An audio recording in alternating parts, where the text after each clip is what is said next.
I'm at the live streams ultimate. Okay, let's see what Cyberpunk got. Let's see what Cyberpunk got, y'all. Let's see what they got. Hello and welcome to this, the very first episode of Night City Wire, a brand new series from at CD Projekt Red. We'll be talking about all things Cyberpunk 2077. For today's episode, we'll be starting with a brand new trailer. One of our developers will be joining us to help unpack everything you're going to see. We'll have some news, an announcement about a secret collaboration. We'll be taking a look at some braindance gameplay and welcoming back our developers just to have a chat about everything you're going to see. But there is one more thing. Media all over the world have been getting hands-on with Cyberpunk 2077, and when this episode finishes, you'll be able to go and check out exactly what they thought. So, let's get started. It is time to take a look at our brand new trailer, and after that, our lead quest designer Pavel Sasko will be joining us because I've got a feeling you're going to have a few questions after watching this. So, let's take a look. I love this town, the city of endless opportunity. Ready to get your cherry popped? Yeah, whoa. Come on! City like any other, just bigger. Nah, mano, not just any other city. Legends are born here. Bro, you see the chick? Hey, these girls ain't playing. The Major Leagues. We're only here because Dex is pulling the strings. Doubt that puts us in the same league as them. But we are. They just don't know it yet. But if you got the cojones, you know how to use them, you can do damn near anything. Unless you catch a bull. Even then, you go out with a bang, right? You know, you can make heaps more eddies as a motivational speaker. Yo, Mr. V, a pleasure. So what's the gig, Dex? You meant to come out in one piece? How about we go over the plan? There's this prototype tech, a biochip to be precise. Jobs to grab it. Guessing it belongs to a corp. Arasaka. We're robbing some heavy hitters. Thought you could blackmail me, fucker? High risk, high reward. First rule of the afterlife. Ka-ching, baby. Goes without saying, we do this on the hush. Ideally, no bodies, not a one. Sounds simple enough. Eat lead, assholes! Is it gonna be dangerous? Don't you worry, mi amor. We're bulletproof. Get your ass moving now! What the fuck just happened in there? Can't stop digging Night City. Fucking Major Leagues. Happy now, Jackie? Yep, that's fucking high! Time to bail! Oh my god, we're so fucked.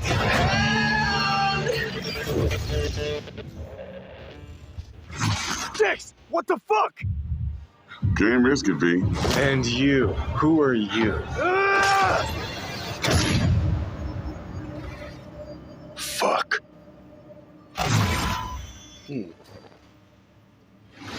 So the trailer contains footage from the game's prologue only, but there was an awful lot in it. So Pavel, why don't you try and help us unpack everything that we just saw?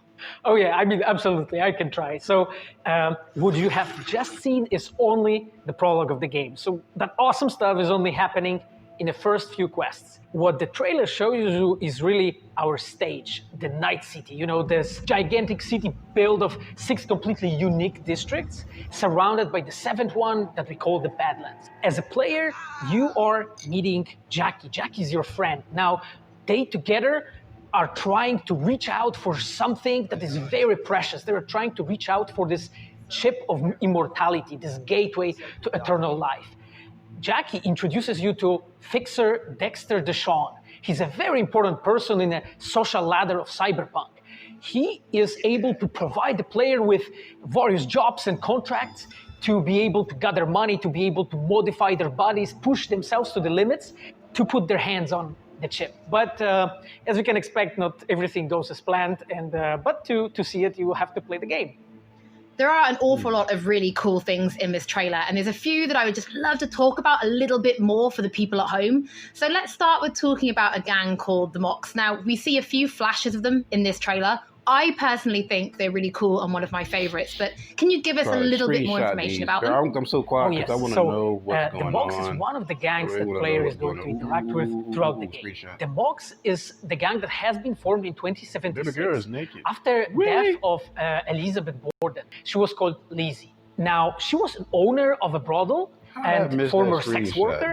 How did I And miss she that was screenshot? That could've been a protecting working perfect guys and screenshot. girls from harassment, from abuse. And the gang is really continuing her mission. And as a player, you are going to interact with that gang, meet multiple different NPCs, and craft your own relationship with them and understand what they are all about. So earlier on, you did mention a 7th district, a place called the Badlands. Now, we saw a few shots of this in the trailer, but I'd love for you to give us a bit more detail about the district outside of the city walls. Okay, so the Badlands is this like dead, dried out space going around the whole Night City. And as a player, you'll be able to traverse that space in your car or motorcycle. This is a space that is inhabited by the nomads. Nomads are living in different families, and they are traveling across that space in convoys made out of the cars and motorcycles. And as a player, you'll be able to traverse and access different type of open world content that has been prepared specifically for you to get that awesome feel of the Badlands as an area. In the trailer, we also saw like a completely metal creature. Now, he didn't look like he was from the Maelstrom gang. This looked like something else. So please tell the people at home, who is this giant metal monster? Okay, so that big dude, that was Adam Smasher. He has been introduced in pen and paper in Cyberpunk 2020 by our senpai. I was trying to screenshot that, I couldn't get Adam Smasher is a fully converted cyborg. Okay, I can get him now. He was always a loyalist of Arasaka. And time has changed, and in 2077 he had to find his own space in Night City. But to find out, you'll have to play the game. In this trailer, we do see some flashes of a Ripper Doc called Victor Vector. I think if people have watched our previous gameplays, they might remember him. But I'd really like for you to give the people at home some more information about what Ripper Docs are and how they'll be interacting with them when they play Cyberpunk. So Ripper Docs in our game, they are surgeons. They are like a specific type of a job in the social ladder of Cyberpunk. They are accustomed and specialized in replacing limbs to the metal ones. They can basically update your body, enhance your body, change you into this walking war machine. And as a player, you are going to meet different kinds of Ripper Docs in the game, craft your own relationship with them. Some of them are like important characters for a story. Through that, you will invest eddies that you're gathering to turn your body into this tool that allows you to survive on the streets of Night City. Pavel, thank you so much for joining us. I know you'll be back later in the episode because you're going to be helping us to analyze the Braindance gameplay. But before that, we do have some news to share. Earlier in the year, we announced that if you pick up Cyberpunk 2077 on Xbox One, you'll be able to play it on Xbox Series X when the console launches. And just in case you missed it, it will be the same for PlayStation players as well. If you pick up Cyberpunk 2077 on PlayStation 4, you'll also be able to play it on PlayStation 5 when the console launches. And that's not all. There will be a free upgrade for Xbox Series X and PlayStation 5, but we'll have more details on that soon. To Night City. Before we reveal our first look at the Braindance gameplay and welcome back our developers for a chat, there is just one more thing we want to announce. Something that we've been working on in secret for a while. We are very excited to announce our partnership with Studio Trigger and Netflix to bring you Cyberpunk Edgerunners, a standalone anime set in the Cyberpunk universe, which we've been working on for some time now. Edgerunners is due to launch in 2022, but for some more information, let's go to the team in Tokyo. Really? The anime? Hi, my name is Saya Elder. I am the Japan-based producer for Cyberpunk Edgerunners. What I do basically on this project is that I am a fixer, to put it in the words of the Cyberpunk universe. We are a game company. We are a bunch of nerds, and wherever there are nerds, there's going to be anime fans. So it was always a dream for us to make anime. When we began this project, we were certain that we didn't want to make a recreation of the game. Cyberpunk Edgerunners is a standalone story set in the same universe. The stage is still Night City, but everything else is totally new. New characters, new story. I do like to think that it's going to be a great gateway for newcomers to come and check Cyberpunk game and also the Cyberpunk genre as a whole. Right now we're in Nakano, which is one of the biggest anime meccas of the world. I'm going to take you to Studio Trigger right now because we have the wonderful opportunity to talk to the Dream Team that will be bringing you this anime. こんにちは。トリガーの代表取締役の大塚です。監督の今石です。キャラクターデザインを担当する吉成です。ゲームのサイバーパンクのファンの方、今回初めて触れる方両方に満足していただけるようにアニメを作るつもりです。よろしくお願いします。今回はそのサイバーパンクという僕らが10代の、一ファンにしか過ぎなかった頃に生まれたジャンル、そういうジャンルのものをまた、時代が何周もして作れるというのが非常に楽しみです。トリガーも10年ということで、監督に今石、キャラクターデザインに吉成というトリガーの最強の布陣で、トリガー10周年にふさわしい作品にしていきたいと思います。お楽しみに。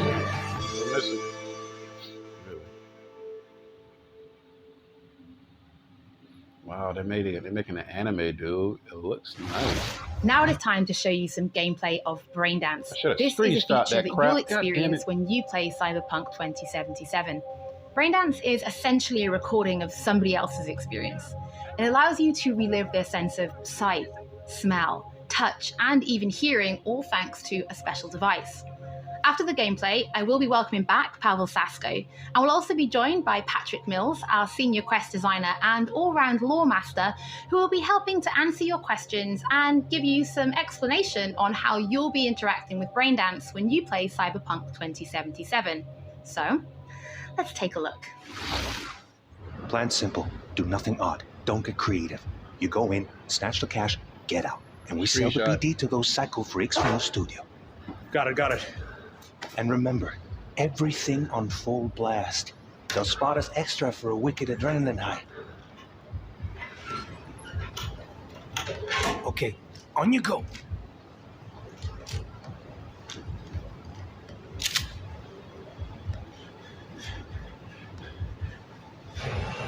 Down, everybody, on the ground. I want to see you kissing the flooring.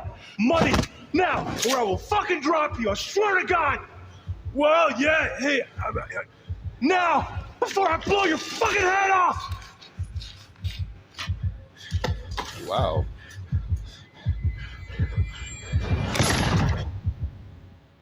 Ah! Slow, deep breaths.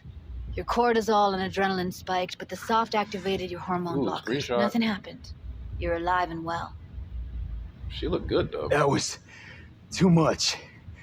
Could feel the guy's pain, his stress, his hope. Hope wrapped up in something else. Mm-hmm. Probably took a booster just before. Wait, who is this phone? I don't even know this number. Got everything set up? I don't know this number. Switch over to editing mode.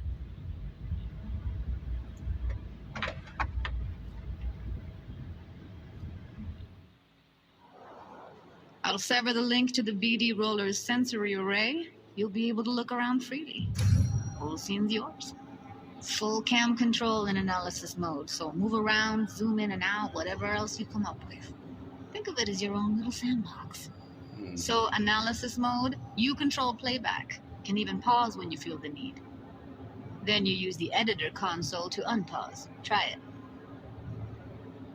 Plan simple. Do nothing odd. Don't get creative. You go in, snatch the cash, get out. And we sell the BD to those psycho freaks from the studio. Got it. Dream as hell, right? Well, that's not all. You can speed things up or rewind, whatever you like. Give it a try. Rewind, roll it back to the top. Can I replay? Reload. Play it back? Play it back. All good, neat. Okay. Now try fast forwarding a bit. Plan simple. Do nothing odd. Don't be creative. You go in, snatch the cash, get out. Okay. You can also reset the recording. That'll take you right back to the beginning. Try it. Now for some fun. This here's why you came in the first place. In analysis mode, you get to view and even scan details of the enviro recorded by the BD roller. Focus on the heat, the gun this gonk gets from his buddy at the beginning. Now scan it. Plan simple. Do nothing odd. Don't get creative. You go in, snatch the cash, get out. And we sell BD to those psycho freaks from the street. And remember, anything cool less. Those audios are really very high. Okay, right here. Excellent. Let's move on. Now heads up. In analysis mode, you can ferret out background noise and conversations if the roller got close enough. This tech records everything, every little detail, even the sights and sounds the roller was never aware of. Jeez. To see the sources of the recorded sensory signals, switch to the audio layer. Talk about being broken. Go ahead and try that now. Okay, good. Now you should see several sound signatures in the store. Choose one and hone in on it. Oh, that's my remote. PlayStation remote. Pack of 6, case of Brosif, and a couple of zappers. Okay, we have a deal today on 2 flavors, Cuddy and Surfing. Everybody, on the... So, any thoughts? Unbelievable. Seriously, like what's happening right next to me. Yeah, it's how BD recording implants work. They pick up everything, all the elements in the background. Then an editor tweaks them, makes them pop. Wow. Keep playing with the sound, explore it a bit. We'll move on when you get bored. Shoot. Oh, God, bless me. Sneezing. What I see you kissing the flooring! Money! Net! Sometimes you can analyze extra layers in the raw, stuff the roller's cyberware picked up. Like what? Ev's got Kuroshi optics that grab infrared, meaning you should be able to grab heat signatures from her recording. Huh. Hella nice. Scanning works on peeps, too. Walk up to the wounded chick. Try scanning her. All right, next thing. Scroll forward to the part where our artist gets a... There's already a lot too much going on right now. Fucking drop you! We're gonna have so many hours. Now, fucking head off!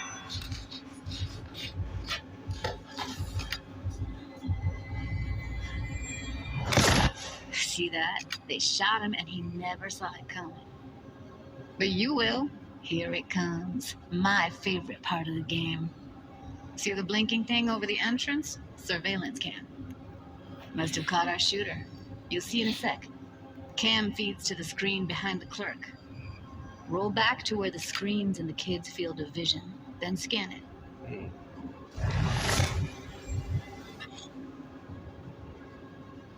What's that? What is that?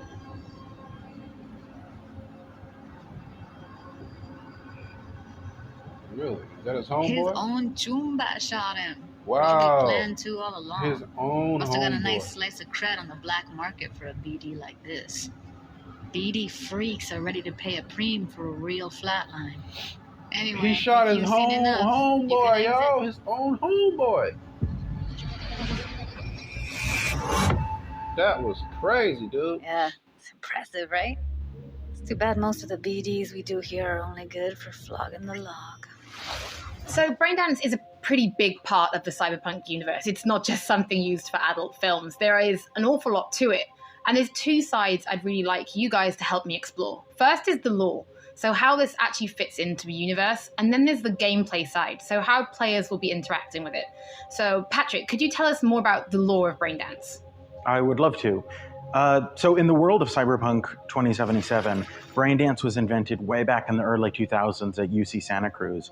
It was developed as a way of recording a person's experiences and then playing them back for someone else so that they could relive them as though it was happening to them.